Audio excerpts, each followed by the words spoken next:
You know, you've got it locked in, Brian. Yeah.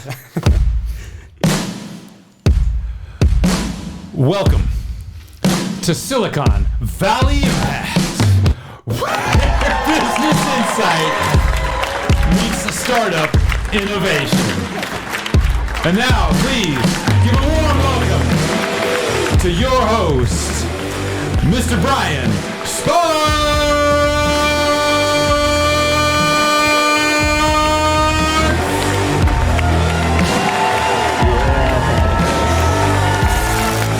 Let that music sink into your soul.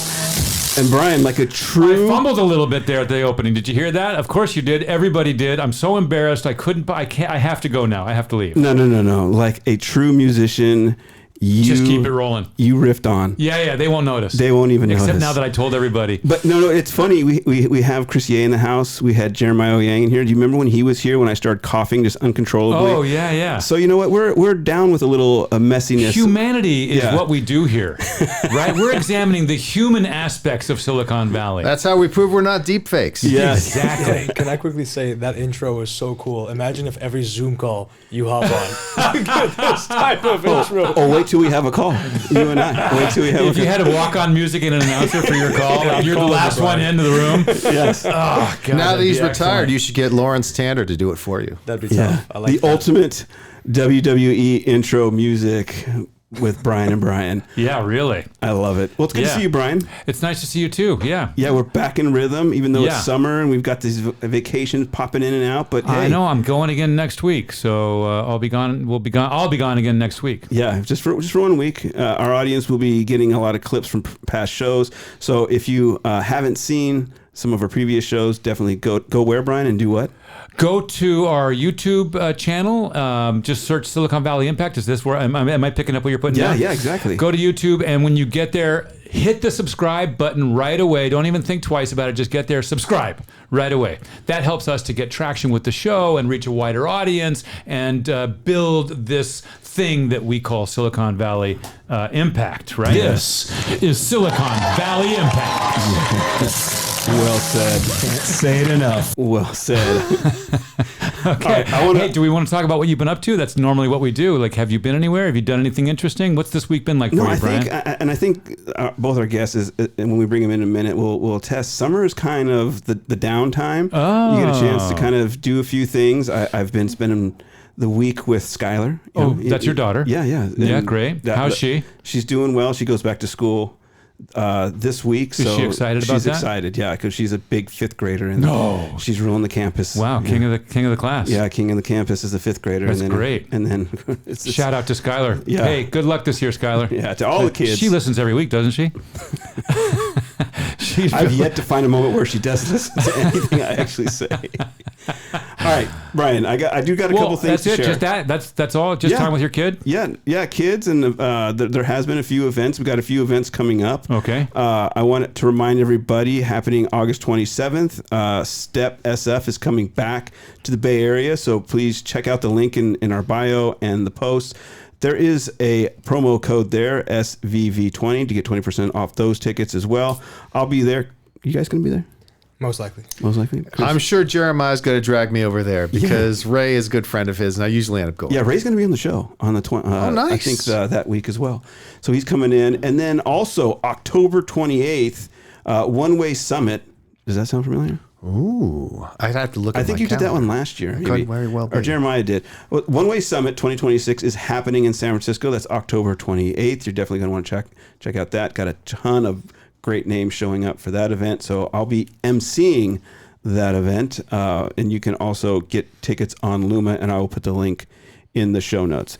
And that's all I got for events, Brian. We want to roll on? Yeah, okay, I'm ready to go. Let's go. Yeah, Let's that do sounds it. good. I want to welcome everyone to Silicon Valley Impact. I'm your host, Brian Sparks. That over there is the good man, Brian Bernasconi. The purpose of this show is to have honest conversations about what it takes to build great businesses and communities so that you can make an impact within your own. never gets old. Never gets old, Brian. All right. Well, Never gets old. let's digress the shenanigans, or maybe we pick it up with our two guests here. I think we should just carry on with the basketball theme, because we've got two very adamant and tuned in basketball enthusiasts here in the studio. Talk about passion. The pre-show was, because we have this risk of doing the show before the show. This is what I always say, right? Don't do the show before the show, because everyone wants to get in here and they're all worked up and they're ready to talk about work, right? They want to talk about what they're doing, what they have been doing. And I say, stop it, please stop it. So we talked about basketball, having no idea that these two were like avid basketball fans. A show within itself. A show within itself. But we won't do that today. Myself and Chris will look to become owners of the Lakers. Yeah. That would be incredible. Maybe we get some predictions. Take over for Mark Walter. Chris, I'll tell you right now, if you put in 99.999% of the capital, I can fill the rest. So I am right there with you. Well, I'm afraid NBA franchise values, that's not going to happen. All right, Brian, go ahead, start that clock, and let's get into it. All right, you got it. We got Chris and Mehron in the house, and of course, I will let them introduce themselves if they really needed an introduction. They don't, but Mehron, I'll start with you. Go ahead and give a quick intro, and then Chris, we'll pass it to you. Thank you so much, both Brians, for being here and having me here. And of course, honored to do this with Chris, absolute legend. For myself, Chris started in finance. I'll keep it brief. I started off in banking.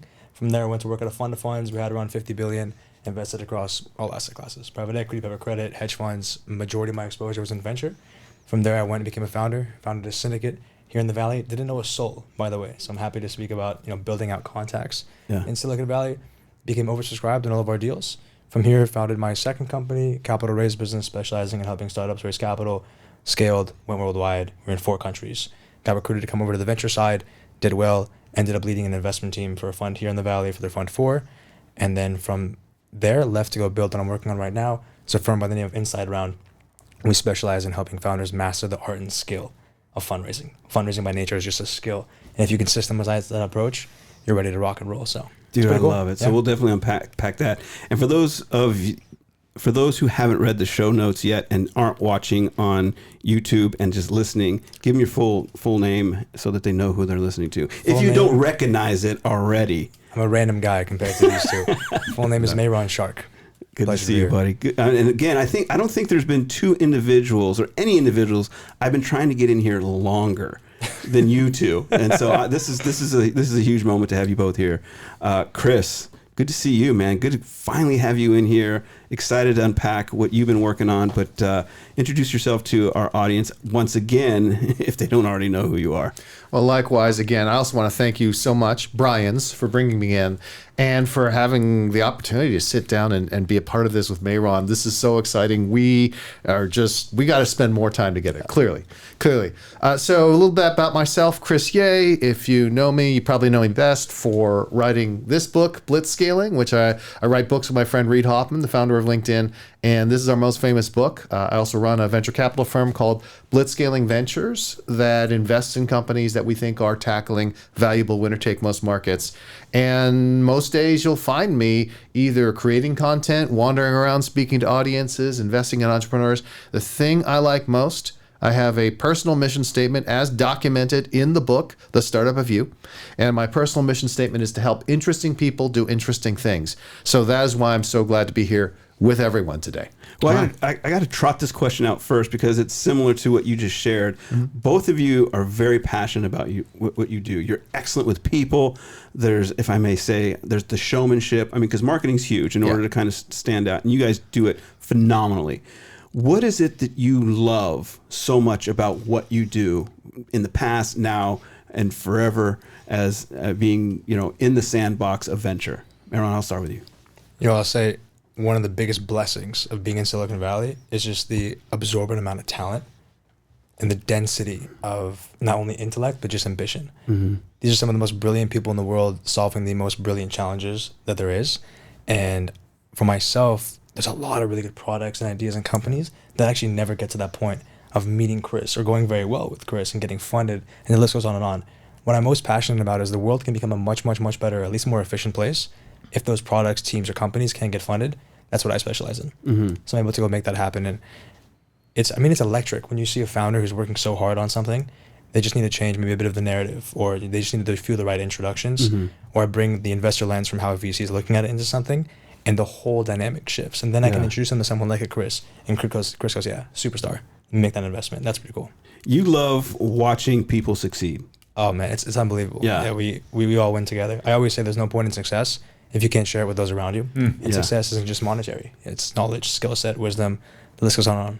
Yeah, and I love the fact that, again, you continue to not only watch people's success, provide access, and the abundance of kindness that you bring. Every time I see you, you're just so grateful to be around good people. And I mean, we'll have a conversation of how you keep your energy up, or if it's just the kind of the default setting. I mean, when I can be around two Brians and Chris, how can I not? What more do you need? Yeah, I love it. Okay, so Chris, same question. You love what you do. You have just abundance of energy. Obviously, when you're looking for great founders, you want to see that passion, because you're going to need it to just get through all seasons of, the build. But you have just, again, relentlessly built a great venture firm. You're speaking, you're engaging, you just have this endless energy. What is driving you? What love of the game is driving you? Well, I think there's three fundamental things. The first thing is I love figuring things out. Love to learn, love to poke at things, try to figure out why things are the way they are. And that's something I'm doing all the time as I'm walking through the world. I tell my kids, hey, you know what? Everything happens for a reason. If we're looking around, you're not sure what's going on, let's try to figure it out. Yeah. The second part of it is I love sharing those ideas. I love teaching. Sometimes I get to teach at Stanford or other places. That I enjoy. I love every audience. When people send me on the road to go speak somewhere, that's the greatest thing ever for me, because I love to connect with folks and really learn about them. And then the last thing is really working with entrepreneurs to bring something new into the world. I mean, we often get caught up with entrepreneurs, the idea of, we're going to make a lot of money. But the fact is, making the money is the byproduct. The goal is to, as Steve Jobs once put it, change the world or put a dent in the universe. And it's entrepreneurs who are the ones who are doing that. And so getting a chance to help them and participate in the process of making the world a better place, while at the same time letting them do most of the work, that's a great thing. Yeah. And I love that you're holding that Morales HR. I'm making sure that Shelly's brand is up there. Yeah, a friend of both of ours, Shelly Morales, who's a big supporter of the show. So just had to call that out. Great job. But I have to ask, let's kind of go back. I share with you guys, there's kind of three things I want to know about my guest. Where did it start for you? What's going on now? What's the future look like? And of course, then the overall question of why you love it. But how did you guys get into this? I mean, you both accomplished a lot. Where did it begin? Was there a mentor? Was there a movie? Was there a moment? Was it just a calling? Where and when did it happen within you that you said, I'm going to start a business, I'm going to raise a fund? Where did it begin for you? Mehron, I'll start with you. I actually really enjoy this question. When I was graduating uni, I had 4 offers at various finance firms. I was in banking and a few other aspects. I decided to go the fund of funds route to gain a broader exposure to various asset classes, because if anyone's watching this who's still in school thinking, I want to go straight to venture has limited exit opportunities compared to banking, for example. I'm like, is this really what I want to love for the next handful of years? And can I be a value add? Anyways, when I came to the Valley, I said, absolutely, I should have gone the venture route. And from there, no one really gave me a chance. I was running around to all these different events, meeting all the VCs, and they're like, hey, this is a smart guy. He's charismatic. He knows what he's talking about. Really good looking, by the way. This guy is so handsome. I know. I can't take my eyes off that head of hair that he's got there. Yeah. Me neither. Thank you both. Jealous. I was running around, and the goalpost felt like it kept moving. It was just, hey, he needs more pedigree. He needs more network. This goes on and on. Long story short, I met an individual by the name of Eric. Eric is an OG Silicon Valley individual, runs a fantastic fund here in the Valley. He almost takes me under his wing. He says, come down to Menlo Park. We'll speak for 40 minutes. That train ride to Menlo Park ended up being over 2 hours. And he goes, tell me about your story. I said, this is what I want to do in my life. I want to go ahead and start a fund. I want to break into venture. Here's my outlook on the market. He goes, Mehron, he made a lot of money in the past. He sold his companies, big guy. Whenever you start your own fund, I will be on your board of advisors. This is a gentleman I looked up to for months, trying to get a meeting with him. And you're straight out of college? At this point, I'm about 6 months out. Yeah, it's pretty much straight out. 6 months out. He goes, I go, are you serious? He's like, absolutely. Why don't you start a syndicate? And I'm like, what's that? What do you mean? He goes, well, this is what it looks like, and I'll help you do it. Eric, are you serious? I just turned 22 years old. How am I going to start a syndicate? I don't know where to go. He goes, I've done 12 of them. I will help you out. That's a Sunday. The next day, Monday, working in high finance, late night at the office while ordering food. My class, my friends, they go, "How did the talk with Eric go?" I go, "Went fantastic. I'm starting a fund." Each of them looked at me and they said, "We'll give you $5,000 tomorrow." So you built trust at such a early age. I'll let you finish the story because I'm on the edge of my seat, but I'm definitely curious at how you accelerated trust early on, and you do it now very well. Thank you so much. Yeah, the real thing is in that moment, I actually didn't even know I could fully do it, right? Because I really knew what I was walking into. In that moment, I go, "Are you guys serious?" And they go, Mehron, from how we've known you thus far, how you interact with individuals, and just how hard we see all of us work. If we're going to put, this is their words, not mine, so maybe they're wrong. But they said, if we're going to put our money to back anyone, keep in mind their networks are also limited, so I might be the only guy they know. If we're going to back anyone, it's going to be you. Yeah. And that's how it started, just running around raising $5,000, $10,000, building out my network from there. But that's how I got my start. And then that's just Qualtic Ventures. And I started my second company. By the time we scaled worldwide, then a fair amount of the VCs here in the Valley were calling me to come join the team. So I heard two things, and there's a third that's we can unpack a little bit later. But I heard what everyone could do is, one, there was proximity. You came to Silicon Valley relatively early, but you did have a conversation with somebody who we could pretty much call a mentor, who really believed in you, and you shared that story, and you were vulnerable and said what you wanted, right? You weren't just looking to take, you were looking to learn. And again, for those of you who are listening right now, if you're looking for those little edge points of where to begin, proximity is huge. That's why everyone's coming to Silicon Valley, right? But also surrounding yourself with good people for relationship's sake and for the purpose of learning rather than just taking. Consider, again, as you listen to these two, how they build relationships. I think it's huge. And you hear it in a lot of our other episodes, how important trust Every episode. Yeah, how important relationships are. Chris, where did it all begin for you? Well, I want to first make sure I underscore something about Mehron's story that's so important. A lot of times young people feel like, oh, I have so little experience. What could I add?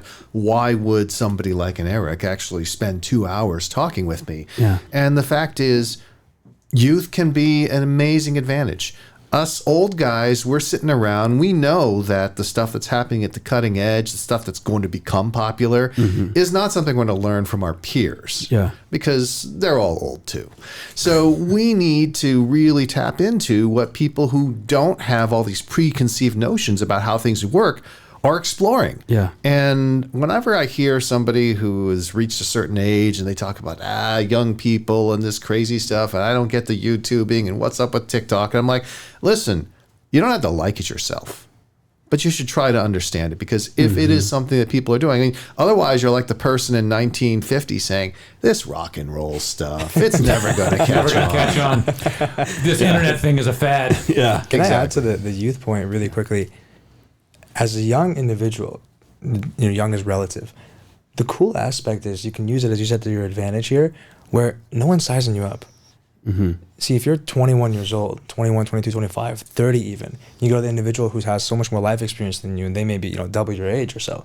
They're not looking at you as like a competitor, or, I need to figure out, is it worth my time? And you'd be surprised how much individuals are actually willing to pay it forward and help out when you have someone that is ready to learn and sharp and curious and can actually make the right introductions. That's really, really, really cool. So you also have a lot of leeway. You don't have to know everything. They don't expect a 20-year-old to know everything on the planet. Yeah. That really helps. I think it's difficult to do if you're, say, 55 and trying to just break into a fully new industry, but what do I know? I haven't been I think there a yet. lot of people, as they get older, they forget the power of vulnerability, though. Yeah. Youth has so much vulnerability. And obviously, like you were saying, Chris, the older generation is still kind of like innately looking to protect, the vulnerable. And so being open, that natural relationship happens. So if you're coming out of college and you're looking to compete and beat your chest, you're obviously going to have an uphill battle. But if you're grabbing onto that natural vulnerability and desire to learn, Brian, much like your son did before he got his... This is exactly what I'm thinking. And I also want to touch on Mehron's point of people's generosity and willingness to give of themselves to help young people who show some ambition and some interest and like you said, Chris, interesting people doing interesting things. Silicon Valley seems to have a limitless budget for spending on young people who express an interest. Yeah.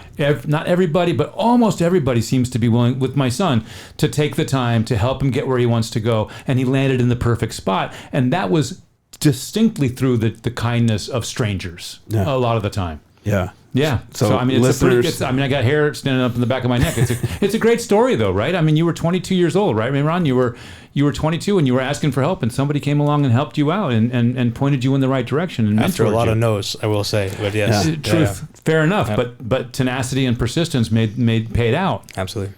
Yeah, and again, there's story upon story about vulnerability. When we first started the show, we had people come in who were in tech that got laid off.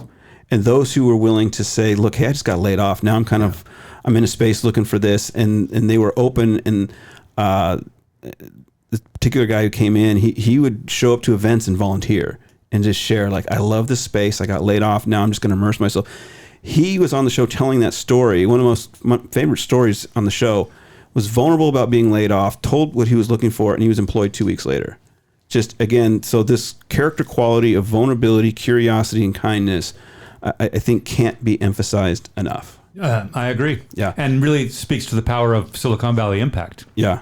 Right? I love that, Ryan. Thank you. Thank you. Just Chris, connect the dots. Bring the full circle. So where to begin with you? Such a great path and life experiences you've had. Where did it begin?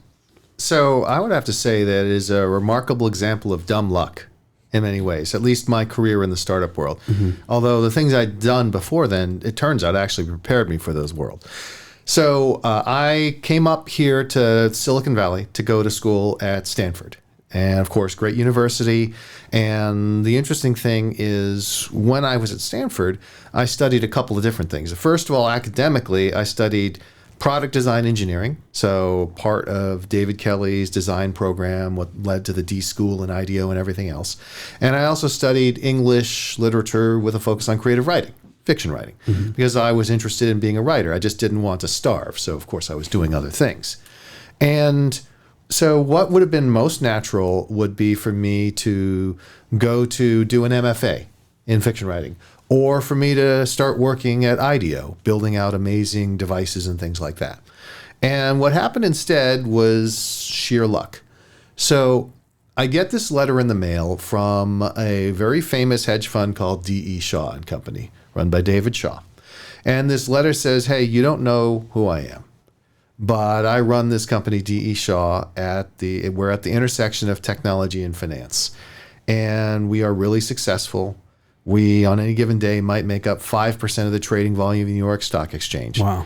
And we're interested in you because of your academic achievements. We think that you could be someone that we'd be interested in working with. And would you like to explore this further? If so, call this person. Mm-hmm. And I took this letter and I showed it to my late mother, who passed away a couple of years, but this is yet another example of her wisdom. And I said, look at this. I can't believe I got this in the mail, because I was just going to go work for IDEO. Mm-hmm. And my mom said, this is some rich Wall Street firm. If you talk with them on the phone, they want to interview you. They'll fly you out to New York, put you up in a fancy hotel, fly you out first class. Wouldn't you like to see what the front of the plane is like? And I'm like, that's a good idea, Mom. Way to go, Mom. Way to go. So I do the call, and D.E. Shaw is actually famous for doing something that later Google and some other people did. They actually ask you for your SAT scores on your first call. Because it turns out they have a formula. You must go to one of these 25 universities, and for each university there is a GPA cutoff and SAT cutoff. And if you don't make the cut, they just kick you out from there. Mm-hmm. But I was able to convince them to bring me out for an interview. And I went into the interview process just trying to get through all the interviews as quickly as possible to get back out to my very fancy hotel room and the rest of my stay in New York, when the second interview I have is with a gentleman named Charles Ardai, who is himself a fascinating figure. Somebody should look him up on Wikipedia if they're curious. Ardai. And Charles is one of the most charismatic people I've ever met. And he talks to me and he says, this finance stuff is great, but we're working on internet. We think that the internet is going to be huge. We have some of the smartest computer scientists in the world. We have unlimited resources. We really want to go after it. And I think that you could help us do that. And all of a sudden I flip from, let me get through these interviews as quickly as possible, to, oh crap, I need to actually impress these folks. And so I end up getting hired by D.E. Shaw to work on their internet project. So that's how I got into the startup world. Mm-hmm. Now, again, this is all kind of insane because I was at Stanford in Silicon Valley, and I left to go work for a hedge fund to do startups because I didn't know anything. So you actually went out to New York. I ended up going to Boston because I didn't really want to go to New York. I didn't really like the big city. I grew up in Santa Monica, which is a small city. Yeah. And they end up saying, hey, you know, we're staffing out our Cambridge, Massachusetts office. Why don't you go there as well? So I ended up flying out there, again, at the front of the plane and all that. And top of the world, Ma. Top of the world, Ma. And you know, they hired me for that office. Yeah. And so I was out in Cambridge, Massachusetts. Believe me, the winter was a shock. Yeah, going from Santa Monica to then Palo Alto to... Not fun. I always dreamed about snow when I was growing up. I was like, oh, that must be the most amazing thing. And then the first time it snowed when I was in Cambridge, like, oh, this is great. And then 2 weeks later, I'm like, snow sucks. I hate snow. I never want to see snow again. This is awful. But the point was that it got me into the startup world, even though it was in some ways backwards. Yeah. It got me into the startup world. And as my wife points out, hey, you met me in Cambridge. So if you didn't go out to Cambridge, then your life is clearly far worse. Yeah. Mehron, I'm going to come to you right now, but real quick, you had mentioned, Chris, you mentioned that you kind of come full circle and you teach at Stanford, just because we're going to come back to it. What topic do you love teaching? So I love teaching any topic. Obviously, you know, I have a real spot in my heart for Blitzscaling, which is the famous class that we taught that ended up leading to the book. But the upcoming thing I'm going to be doing is I'm going to be part of the VC Unlock program that 500 Global and Stanford partner on. I'm going to be one of the guest speakers. This is how I've been, you know, helping educate other emerging managers and young VCs, although again, sometimes they may be older than me, you know, like people can get into this at any age. But I love sharing my experiences with folks. And of course, the Stanford folks are kind enough to bring together the smartest people in the world and put them in front of me. So I'm happy about that. I'm going to ask you in a little bit, but you know, what's your wheelhouse and what you're speaking about? And again, you are great at speaking about just anything, but I think there's always that one topic. If I said to you, and you might have done a TED Talk, but if I said, I got a TED Talk for you in 5 minutes, pick a topic, what are you going to do it on? I love finding out what that is. But Mehron, I'm going to jump to you real quick and ask you, what was next? You kind of committed yourself to running a venture firm, and you have experience in so many different areas, but I'm going to let you answer that after Brian introduces our friend. Okay, you got it. Let's see, where am I here? I'm here.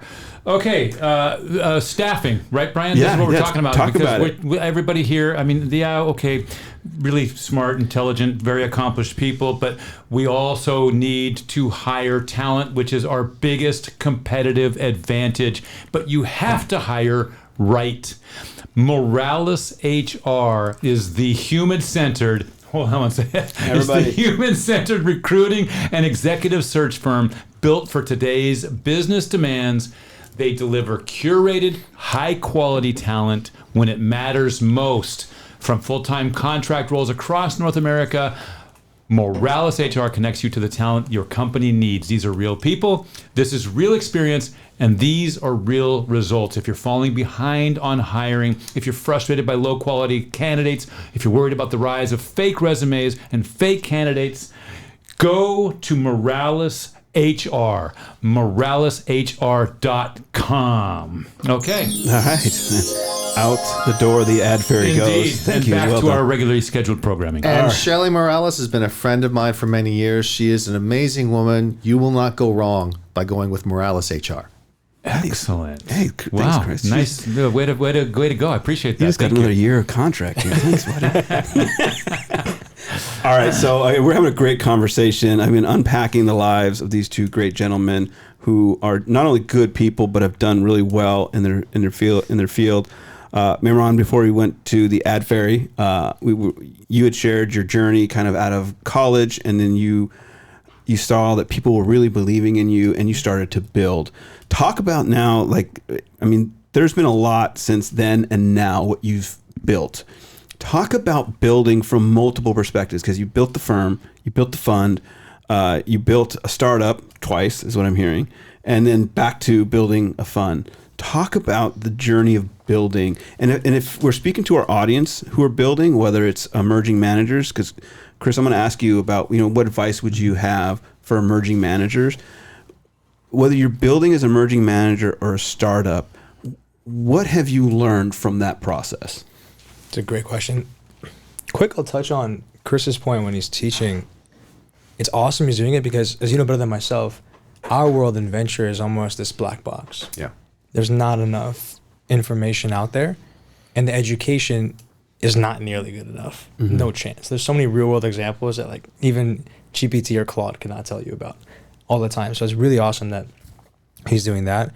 On my side, correct. Went from finance to building to scaling, and then as a VC for a handful of years, right? I was leading that the investment team of the fund, and then back to building this firm. I guess the biggest thing that I've learned is agility. Agility, and I actually am a big advocate of leaning into my relationships with friends. And I like this point because when I was first getting started in the business world, the first advice I'd receive is do not do business with friends. Yeah. The reality is I tell everyone you have the wrong friends. Right? Way to flip that on its head. Now, I've made money and lost money with friends, but it's always been by nature of the business and, less through the individuals and the poor nature of that. The reality is how I see it. Imagine an individual like a Chris or like a Brian who's exceptional at what they do, and you likely have thousands, if not hundreds of thousands of people trying to get in touch with either of you two. Now, if I get the opportunity to do something with you both, how fortunate am I? Because by nature, we're connected as friends. It just so happens we're both very good at what we do. This makes a lot of sense. So why not go ahead and take advantage of that? And that is something I've learned a lot as a founder to go up. Another thing is it's lonely. The build is lonely. The hype is right there in the beginning where everyone congratulates you on getting started. Your first contracts feel exciting. Then it just gets hard. It gets hard and you're in your apartment and you're building and you've just lost something or you've missed this contract or you've lost revenue. The list goes on and on. Yeah. And no one is really there. And the crazy thing is why I love the community in Silicon Valley. There's a lot of individuals going through the exact same thing. You get to speak to all your friends that are investors and founders and whatnot that can understand it. You don't get that anywhere else in the world, which is very cool. So that's really what I've learned the most. Lean into the relationships that you do have. Always be authentic about those. And just lead with integrity is the biggest thing. I think that'll carry you forward more than anything else, especially when you're young. I think there's a lot of noted assumption to make a lot of money, to make a lot of contacts, but life is long. And I've seen in my short career thus far already how those relationships can come back to you, that what you build in 2022, for example, in 2026, will come around and say, yeah, Mehron, we back you. Let's go hook you up with XYZ. Integrity is the biggest thing I've seen. Oh, I love that. Because you're leaning into what he's saying and you're shaking your head. I got to ask the same question because I'm sure you have a ton of insight around building. You've built a great career. You've built the fund. You just built a great community. What has been your greatest insight to building? So I think that the most important thing is something that I take from my friend and co-author Reid Hoffman, which is that entrepreneurship is a team sport, not an individual sport. And I think you are so right, Mehron, about the idea of, I'm going to go it alone. No, that's not how you succeed. You succeed by finding a tribe of folks that share your kind of values, share your approach, and that are pulling for each other. Right? I think that there are so many people in my life who are pulling for me, who are helping me out. I couldn't succeed without them. And I try to then return the favor by helping other people. I mean, I'm always doing things for my friends, speaking at their events and various things like that. It's good for me, but it is even better as an opportunity to give back. And especially in Silicon Valley, I think that we have a very non-transactional view of the world. Everyone, because we're oriented towards the future, believes, you know what? Let's invest in the future. Let's invest in the future. A more transactional town, people would say, well, I did you a favor. Now you got to do me a favor. I've never had anyone ever say that to me. No. I used to, when I first came here, I was nerding out, if you will, over the history of venture, right? Our space is not very old. We're talking 60, 65, 70 years at a maximum, really. There's a lot of debate around why Silicon Valley became Silicon Valley. Why wasn't it Cambridge in Massachusetts? That's right. Why wasn't it a place where all the Ivy League schools are, or the finance capital of the world being New York? Why did it become this place? The most dominant argument that I've seen, and I also subscribe to that train of thought, is this kumbaya mentality on the West versus the East, which I think is blending more today. But a lot more individuals here, from what I see, are, you just came here, you're here for a week. Speak to XYZ, talk to my friend, versus those networks are a little bit more guarded over the East Coast. Not saying one is better than the other, but that's been a good train of thought of how we've gotten here. One more thing I'll say on the build side, if I can take Blitzscaling into this, speed. Yeah. Just go do it. There's so many founders that I speak to that are waiting for the right moment. That moment's never coming.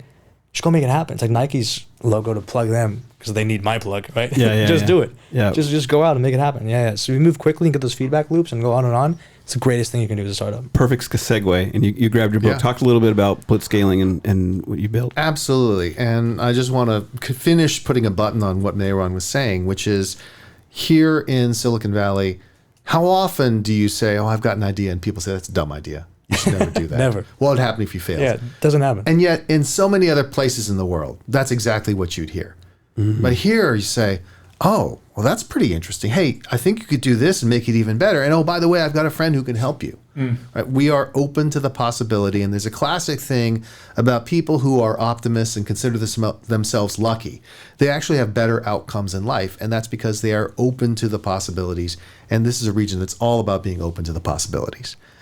So you mentioned I grabbed something. The reason I grabbed something is because when we talk about venture, you're right. It is a bit of a black box. It is very difficult for people to learn, which is why I created a practical guide to becoming a VC, available on Amazon and many other places. But the idea behind this was I was asked to teach basically a comprehensive class on becoming a VC for emerging managers. I was asked to write a script. I said, I don't write scripts. They insisted. So I said, okay, fine. I'll create a book. And what I ended up doing is I wrote this book in 12 hours, leveraging at the time just ChatGPT, GPT-4, primitive tool at this point. That was 18 months ago. Now it's primitive. Yeah. But this actually does talk about the history of venture, talks about what it is that venture capitalists as emerging managers need to know. And probably the single most important thing I always tell them is you are getting into the single worst asset class for managers. The funds are the smallest. The hold times are the longest. The risks are the highest. And you could make so much more money in private equity or hedge funds. I know because I came from that world. And rest assured, if I stayed in that world, I'd have more money than I do today. But if you want to spend your life helping bring new things into the world, helping to make a difference instead of firing people and selling companies for parts, that's what venture capital is all about. I like that. And so, I mean, while you're grabbing the books, talk a little bit about Blitzscaling, because we were in Napa and I saw you gave me the book here. Phenomenal book on terms of how to really go to market. And I love this topic. And Mehron, I want you to chime in. In fact, I could just chime out and let you two geek out on this stuff. But talk a little bit about the inspiration behind Blitzscaling and what is the main takeaway for our audience, not only for them to activate right away, but to get the book. Yeah. So the idea behind Blitzscaling is pretty simple. Reid and I wanted to explain what we thought was the secret of Silicon Valley.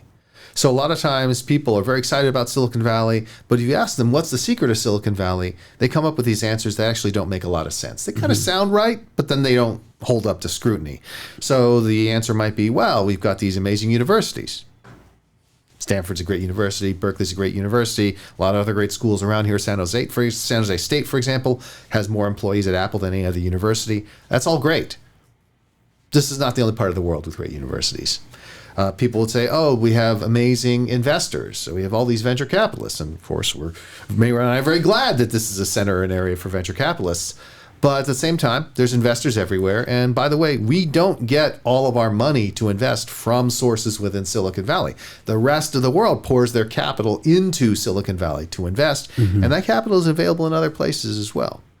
And so the question becomes, well, what is it that really makes Silicon Valley special? And what we argue is it is a culture and set of practices around scaling rapidly, and especially when you are tackling a valuable winner-take-most market. So when you have a valuable winner-take-most market, the overwhelming priority is win that market, grow to scale, and dominate that market. And if you think about the world's most valuable companies, I can name the company, and you can instantly picture which market they won. NVIDIA, Right. Microsoft, Amazon, Apple, Google, Facebook. It's immediately apparent, and that will be true of the next generation if I say Anthropic or OpenAI, etc.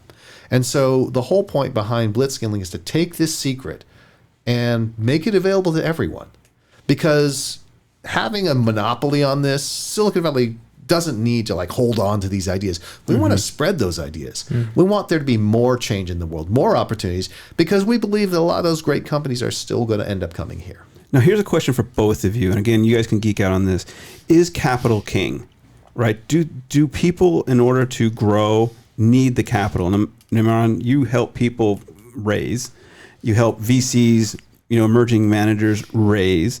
Obviously, that's the game. You kind of need the money for them. But yet, is capital king? Or is there bootstrapping? Is there a way to get traction without, that capital first? Because a lot of these startups aren't venture backable. They may have a niche just right here in the U.S. and they don't need to go global. So back to the question again that I've now kind of set the table, is capital king? Quickly, after this question, I do want to touch on a bit of what you were talking about. And before I forget it, so we all remember, all the companies that you mentioned are horizontal by nature. So I'm so curious to get your thoughts on vertical software today and how that game is changing on the build and going after those markets, but in a more vertical space where products can be more specialized, and how big those markets are for VCs to achieve the power law. Speaking on that power law, actually, talk about is capital king. The true question I always speak with founders about is, what's your goal? If the goal is I would like to exit my business for net $5, $10, $15 million for myself, there are much better ways to do that than to go raise venture funding. Bootstrapping is one source. There are many, many different capital forms that we can go into. If the goal is I want to become category defining, that's a whole different question. Then you likely... You chewed on that word just a little bit. Will you say that one more time, please?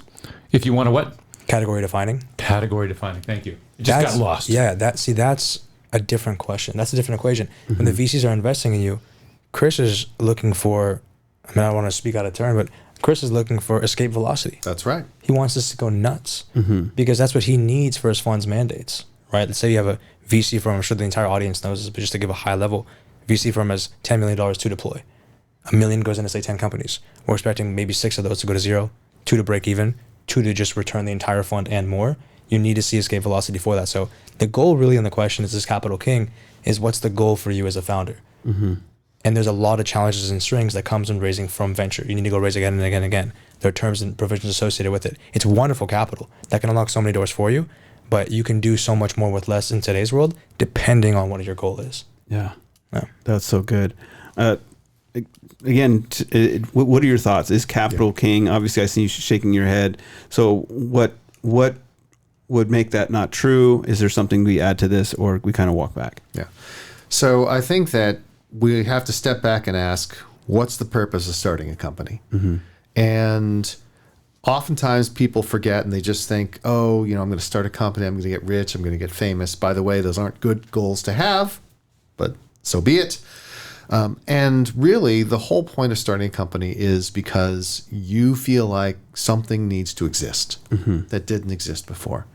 And that company should serve the needs of what you want in your life. Now, for one person, those needs may be make $10 to $15 million, kick back and retire. And I completely agree with Mehron. Don't raise venture capital if that's the case. You are going to be disappointed. They are going to be disappointed. Nobody is going to be happy. But if, on the other hand, you want to create something that's category defining, you want to have a massive impact on the world, you want to be iconic, then you need venture capital for that. If you look at the most valuable companies in the world, every single one of them is venture funded. NVIDIA, venture funded. Google, venture funded. Facebook, Amazon, Apple, Microsoft. Even Microsoft, which people often don't realize, was venture funded as well. Yeah, we could fact check. Someone can, I believe 40% of the S&P 500, if not more, were all venture-backed businesses. Yeah. And so the reason I'm asking this, and again, I'm speaking now to our audience, is a lot of first-time founders immediately get in the mindset fundraising, immediately. And so I'm a big advocate on early stage bootstrapping, proving the concept. If you need a little cash, friends and family. If you need a little bit more, angel investing. And then at that point, if you've got the feedback from the market that you want or you need, you then at that point know whether this is venture backable. So again, for our audience, this is the reason why I'm asking this question. So for you guys, when does a company know they're venture backable? This is hyper dependent on space and sector. Hardware will have a very different answer than your friend's B2B AI native, all that jazz type of a company. So that's the difference. But by the majority of companies not being on the hardware side and just giving a generic answer to this question, it's if the company can scale and scale very well and very quickly. If that is the case, you're venture backable. The simplistic example is an automotive business that's replacing tires on your vehicle is not a venture backable business. Because their limitation or their bottleneck or their constraint, if you will, is time and manpower and people and all that jazz. But a company that has $45 subscriptions can go to 1,000 people in 10 minutes and just completely scale. If you can absolutely scale that way, your margins are great. I think that's like the first baseline of can you be venture backable? But there's so much more to dive into on that question. Yeah, I'm going to let you answer that question real quick, Chris, and then we're going to go to our ad fairy, and then I'm going to set up our next segment. Very excited about the ad fairy. So when it comes to being venture backable, there are 3 factors, and this is something that I took from a presentation that my other partner, Blitzscaling Venture, Scott Johnson, has done many times, which is to say there are 3 things that venture capitalists are going to look at besides a venture scale opportunity. They're going to look at the team, the product, and the traction. And one of the things you have to do as an entrepreneur is you have to be honest with yourself about your ability to raise money. So if you have an incredible team, you can just raise money under any circumstances. Yeah. So let's just say that, for example, Jeff Bezos comes out of retirement and says, I'm starting a new company. Well, he's got Project Prometheus now. There you go. He's had access to their Series B. And in fact, he has raised money. Yeah, exactly. It's very easy to raise money for him. If you have incredible traction, right, when a company was growing incredibly fast and has enormous revenues, that's relatively easy to raise. Or if you have a product that people just think is the greatest thing ever. That, by the way, can sometimes be deceptive. As we know, Segway, Magic Leap, etc. There are some cautionary tales. But the point is, raising money is a full-time job. And there are many cases where an entrepreneur thinks they need to raise money. And I'm like, well, hold on for a second. The key question you have to ask yourself is, are you going to be able to raise that money? Because if you spend 6 months raising money instead of building your business, and at the end of that 6 months, you don't get that money, you are in deep trouble. And you have to be honest with yourself. Dude, you can't just sort of listen to people say, oh, of course they'll give you money. Guess what? When you start to raise money from people, they have to take off their friend hat and put on their investor hat. And whether it was as an entrepreneur or as a venture capitalist, I would always be surprised by who invested and who didn't. And the whole thing is make it easy for people to say yes. If you're going to raise money when you have an incredible team, when you have a great product, when you have traction or some combination of the 3, because there is a decent chance that you go out to raise money and you fail. And that's one of the reasons why you should obviously talk with Mehron, because he will increase your chances of successfully fundraising. So when we come back, Mehron, I'm going to let you catch that pass that he just threw you as, what goes into successful raise. And then, let's not forget about the emerging managers who need to raise as well. Differences, ideas, what do you tell them as they're kind of coming out of these factories that are producing a lot of VCs and then saying they can't do the raise? So we're going to talk about the raise when we come back. But once again, through the door, our ad fairy. And I want to remind everybody, Stack Ventures is transforming real estate into full stack ecosystem solutions for the East Bay residency and global startups, backed by Baring Capital. Located in the heart of uptown Oakland at 1900 Broadway and 1950 Franklin, Stack Space has 2 towers, a data center, and 1.5 million square feet of luxury living, event space. Yes, resort-style amenities, EV mobility, office space, and access to one of the biggest startup community ecosystems in the Bay Area. And did I mention, Brian, the data center? No. Nice, dude. Yeah. Amazing campus. Check out stackspace.com. That's STAK, stackspace.com. So thank you to our friends at Baring Capital and Stack Ventures. I also want to say this, Brian. Okay, while the ad fairy is floating around, and before you go out the door, ad fairy, thank you to Red Bull and the team in the Bay Area for providing the drinks. You can see them back here. They also got us a nice Red Bull fridge out there. Little beverage fridge. Yeah, love it. Keeping our guests hydrated. So thank you so much. To Red Bull. So appreciate that. All right, so back to these 2 amazing guys. Very, very interesting. before we went to the ad fairy, talking about now fundraising. Mehron, this is your wheelhouse. This could be your TED Talk. Could it be your TED Talk? You know, funny enough, I was actually one of the finalists to do a TEDx talk in October this year. Yeah? Where was it? Waterloo. And what was Up in Canada. What would the Wonderful title school. have been for that TED Talk? What was your title? So how they do it, it's at least to my knowledge on TEDx as I was going through that, is you have this overarching theme, which I'm more than happy to speak on. You have this overarching theme, and then the speaker, whomever gets selected, is in line with this, and then they speak almost free reins on what they want to do there. So for myself, it was between me and I think 3 others at the end, and they said, we haven't set the theme yet. What would yours be? Not to divert this away from fundraising, but just on the TED Talk aspect of it. I said, last year's theme, which I saw, was the advancement of technology. Obviously, heavily speaking about AI. And we're talking about 2025, which was about augmentation. 2026 is a lot of automation now. But to me, that's only relevant to one subset of the world population. What I wanted to speak through is relationships. Everybody talks about, it's about who you know. No one talks about how you get to the who you know. That's what I wanted to speak to. I wanted to speak about how do you do it as any individual, not just a young professional, getting into a space and building authentic relationships. Not where you can just say, I've met Chris Yeh one time, I can maybe text him, where you can call Chris Yeh and say, yeah, Chris is my guy. Yeah. How do you get to that space? How do you get to a place where people actually trust you, which we talked about prior, and how do you do it in a well, authentic manner? That will be applicable for generations to come, for anyone across the world, any space, art, technology, architecture. That was what my TED Talk was going to be about. Yeah, well, so 2 things. One, that segues into what we're going to talk about, fundraising, because trust is important, relation is important. But I mentioned earlier in the show that this is kind of your wheelhouse. So use it as kind of a segue into fundraising of getting to the who you know. It's actually quite interesting because I'm almost going to go back on my point there. A lot of founders, they believe that the unlock to raising real capital is about having more meetings. It's a numbers game. I need to speak with more VCs, more high net worths, more family offices. I'll tell you right now, the true unlock is being ready for those conversations. That's a very different story. That's why you have a lot of individuals that come out of, say, a sales role and say, I can raise capital now. You cannot. It's a whole new skill. When you come over to Chris Yeh and be like, you're no chance you're ready. What Inside Round does, my firm, we don't go out and say we help you with the fundraise. That's why we go in our wedges. We help you master the art and skill of fundraising before that round. That's very different. So you're absolutely ready. I call it the difference between being deck ready and capital ready. And capital ready is not just having a nice deck or a financial model or business plan. It's a very different scope.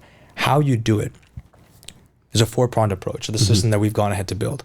And it has now scaled, fortunately, across many sectors. We have a diplomat who's a client of ours. She's raising oil and gas. We have a real estate individual who's acquiring 700 more units. We, of course, have a lot of clients of ours that are B2B, software, and all that jazz. Fundraising fundamentally comes into 4 different pillars as we've seen it. The first one, which we help install, is called the investor lens. How does Chris Yeh view the world? I give you a masterclass, if you will, on what that VC firm looks like, what do they operate. It doesn't have to be VC, family offices, anything that's specific for your company. You first need to figure out how the individual views the planet and how they need to move and operate. Once you have this, now on top of it, you can build what I call a capital ready narrative. So it creates a pulling effect. How is the sequencing said? You may be saying all the right information, but it's not in the right way where it can make sense to somebody else that can actually build up and have this pulling effect. It's not, say the founder's name is Jeremy. It's not should I invest in Jeremy's business? It's I need to invest in Jeremy's business. I'm going to miss a major opportunity if I don't. How do you go ahead and do that?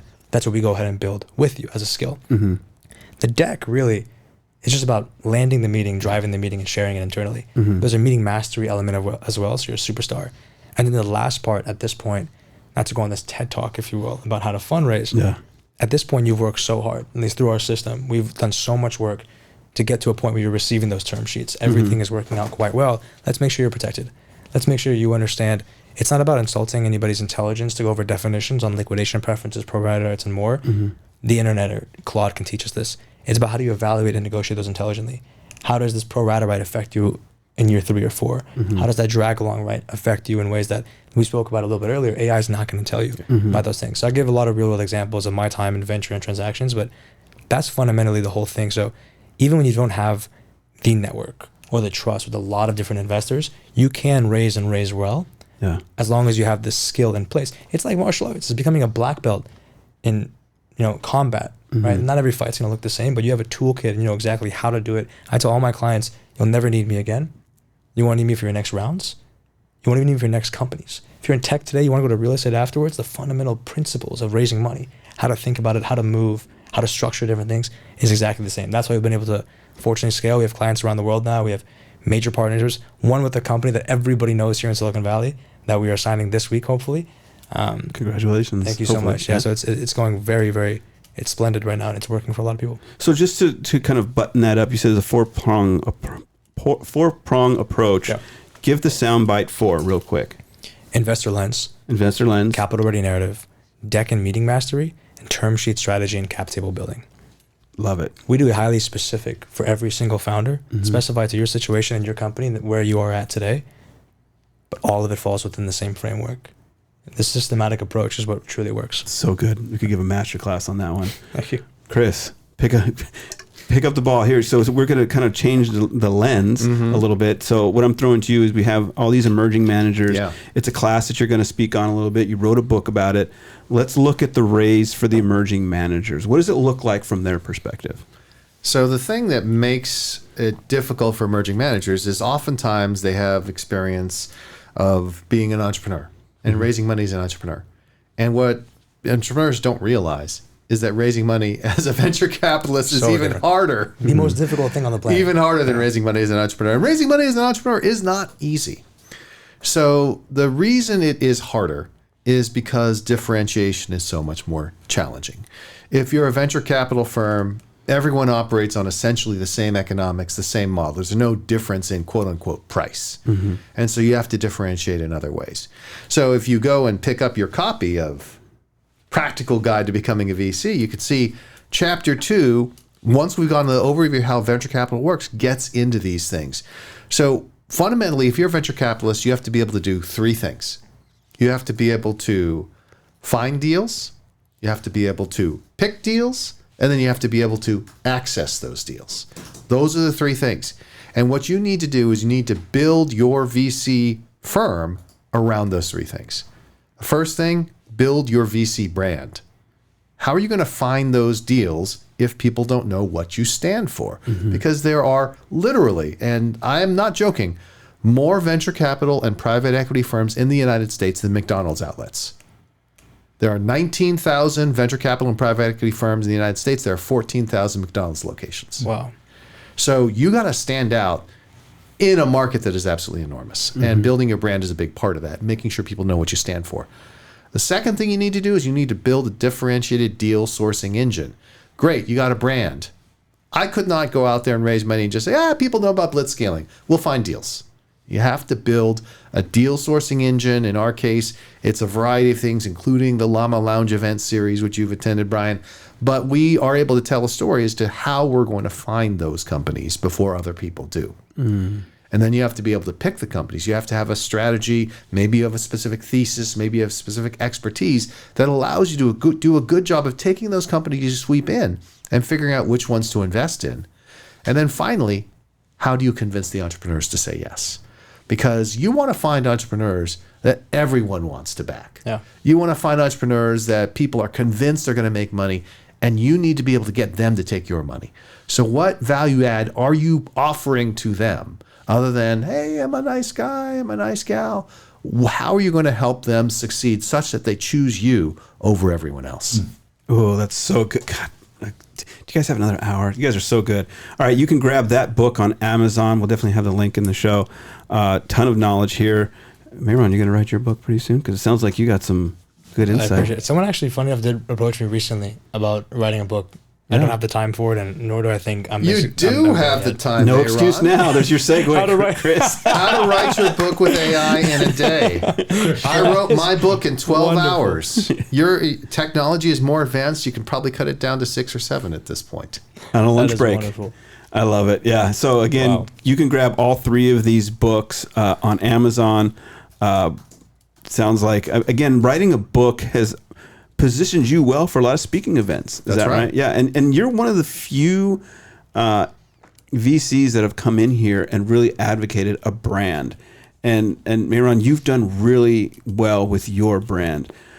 Why is that been so important to you? Because obviously you just shared with us why it's important to kind of position yourself well, but to our audience, who, especially the VCs, but more importantly, those who have great ideas, who are more technical builders, why is building a brand and marketing yourself effectively so important?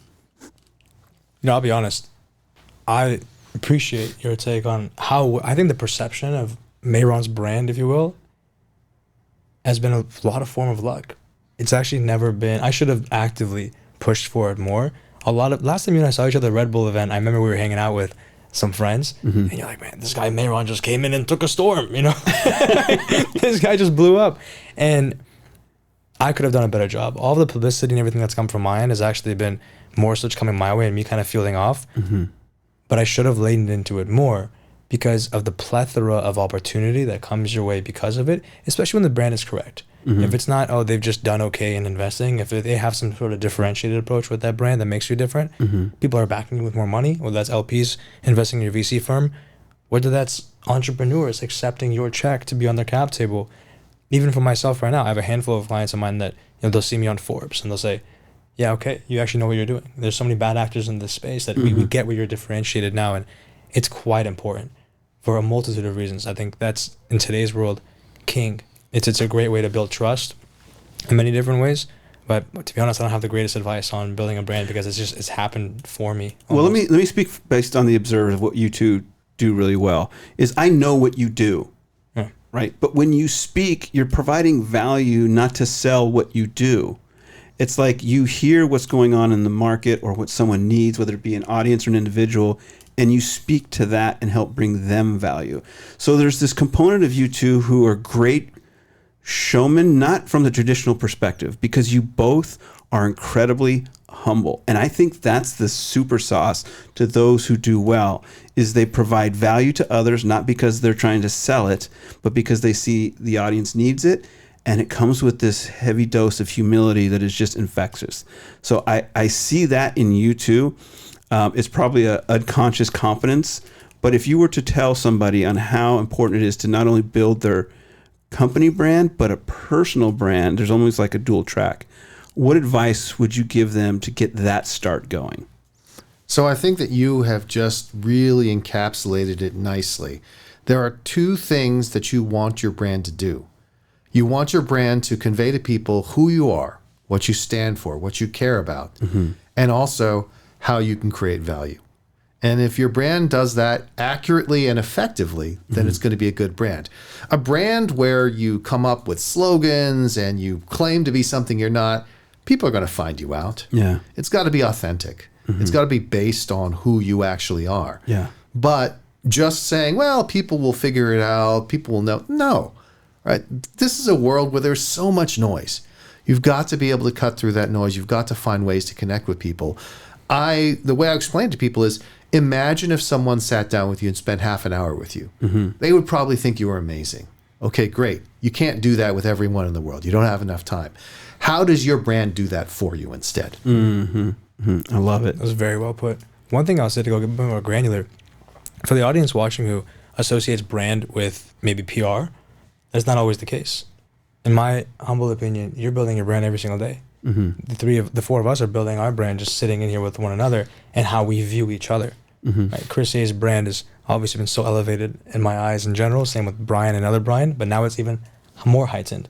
So when you interact with another individual, if you can provide value in some way, you have now just multiplied your brand in association with them and even their network. I think that's a very great way to build trust as well. Everyone always talks about don't take, give. I'll tell you exactly how to give. I remember my first job, I was 16 years old, I was a shoe salesman at Cole Haan. I didn't know anybody in the world to network with other than my manager at Cole Haan. I'm in high school telling all my friends, if you want a job, I will introduce you to the manager of Cole Haan. You know what I mean? When I came here to the Valley, say I know 0 people, and I meet Chris and I mean Brian at some event. I'm going to go to that second event and go try to figure out how can I connect either Chris and or Brian to someone here. It's not like a conscious thing, but in the back of my mind, it's there. And if there is a connect, I'll make it happen. Let's say I introduce Chris and Brian with, Samantha and Abraham. These individuals have no idea my network was only 2. They think my network is 200. I'm just connecting them with the 2 most powerful people in that space are the best for them. Yeah. My brand is now multiplied with all of them. and assuming everyone goes well. There's challenges in this space. You got to make sure the people you're connecting are actually solid. I've definitely fallen to this as well. But that's a way you do it, where you build trust quick, you build your brand quickly, and you see someone that's perceived this value and it's done well and is authentic in many different ways outside of the PR aspect of a brand. Oh, that's so good. It's so good. So I gotta start to wrap up, but I gotta ask you guys two questions as we start to close out. One, how can people connect with you? And two, what's next for you? Chris? So the way to connect with me is pretty simple. If you go to just chrisyeh.com, CHRISYEH.com, you can find pointers to me. I'm probably most active on LinkedIn for obvious reasons, but I'm also on the other platforms as well. And if you want, if you go through chrisyeh.com, you can actually see examples of me speaking. And so if you're thinking, hey, that's the guy I want to come speak at my next conference or at my strategic offsite or what have you, there's actually a form on my website where you can do that as well. Awesome. And that inbox is going to be flooded after this show because you do a phenomenal job. I've heard you speak multiple times. Definitely, if you're out there listening, you're going to want to have Chris as one of your keynotes because definitely lays it down like you did today. So thank you so much for being here. Really appreciate it. My pleasure. Mehron, same question. What's next for you and how can people connect with you? That is so good to have your own website. I like that. So speaking about brand. Yeah. That's wonderful. Very important. Myself, LinkedIn as well. It's my name, Mehron Sharq. My website is insideroundadvisory.com. You'll see a lot of my background there as well. And then email-wise is mehron@insideroundadvisory.com. You can reach me on any of those, and I'm typically pretty active. And what's next for you guys? That's closing deals. I mean, it sounds like good things are happening. Fantastic question. Yeah, I mean, things are really, really moving forward on our end. What's next for myself is just figuring out how to structure and systematize best I can to serve more people. And that's all it is. I mean, the better they do, the better I do. And it's this flywheel effect where I enjoyed a lot. We don't have time to get into this, but I have a lot of thoughts on venture in general. And, if I were to come back to the investing side and what VC looks like, what the market would look like. So maybe that's something a little bit more down the line, a little foreshadowing, next 5-10 years. But as of right now, it's just building and serving. Well, let me give you another revenue stream. So anyone who's out there listening and you're also holding an event, this sounds like a great topic to have Mehron come in and be a keynote speaker. Both these guys are just great to know as individuals. Please connect with them. And if you're a TEDx organizer, by the way, it sounds like he's got one ready to go. Chris, I like what you did there. You're the man. I appreciate that, yeah. Brian, thank you so much, man. Yeah. This was an incredible show today. I want to thank everyone for listening. We'll see you all next week. And once again, Chris, Mehron, thank you so much for an incredible show. Thank you for having us. Thank you. Such a pleasure. Don't forget to hit that subscribe button right now.